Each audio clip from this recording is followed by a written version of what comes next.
Chairman Cruz, thank you for convening this opportunity for us to be together to publicly state our support for legislation that you have introduced, that Senator Marshall and I are joining in sponsoring. I appreciate what Chairman Hamady said about ADSB in and out. I introduced legislation to require that approximately a month after the January 29th tragedy. And I am pleased to see the momentum, and I appreciate Senator Cruz's review of this and inclusion in his legislation, and we look forward to seeing this accomplished.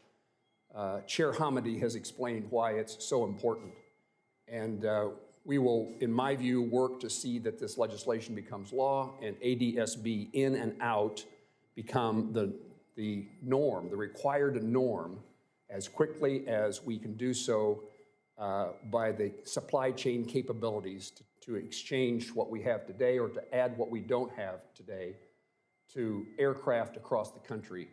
And we're talking both military and commercial, civilian. So this is a major improvement in our opportunities to provide the safety. And it's pleasing to me to have, to see the efforts by the families to find meaning in their work to make certain that the tragedy that we experienced 6 months ago today doesn't occur, and other families are not impacted in the way that these individuals, moms, dads, brothers, sisters, cousins, friends, have been impacted by the loss of life. I'm also pleased to welcome the new FAA administrator to his position. Chair Hamady, I always have high regard for your work, your capabilities to focus us.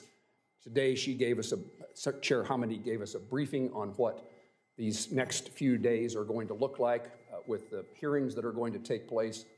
And my takeaway is there are so many individual circumstances that all came together.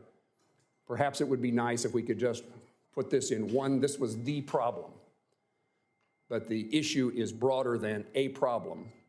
And we're going to have a lot of work to do with the FAA, with the Department of Defense, and with all of us in Congress to get all of the issues that appear to be developing in air traffic safety handled and improved. And Secretary Duffy, I wanted to tell you today is the 67th anniversary of the creation of NASA by a Kansan better known than me named Dwight Eisenhower. And congratulations on your additional responsibilities, but thank you for not allowing them to intrude upon this.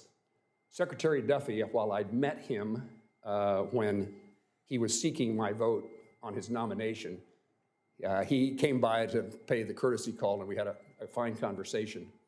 But sadly, the first time I saw Secretary Duffy at work was on January 29th at DCA, and that evening. And I have noticed, determined, and admired your relentless effort to find safety in the circumstances from that night, today, and in the future. And we look forward to working with you. I congratulate the reconciliation bill that provided additional dollars for air traffic safety, and we are appropriating. I'm a member of the Appropriations Subcommittee on Transportation, and there's another set of billions of dollars in that bill to fund additional safety efforts within the FAA and within air traffic control. So there was, again, I don't know how to say this very well, but from the circumstances that occurred 6 months ago today, I've seen Congress work together. I've seen the administration and the legislative branch come together and the executive branch to make certain that we find the right answers to prevent tragedies from occurring as they did just such a short time ago. And on behalf of all other Kansans, Senator Marshall and I express our condolences once again for the circumstances that originated in our home state. Thank you.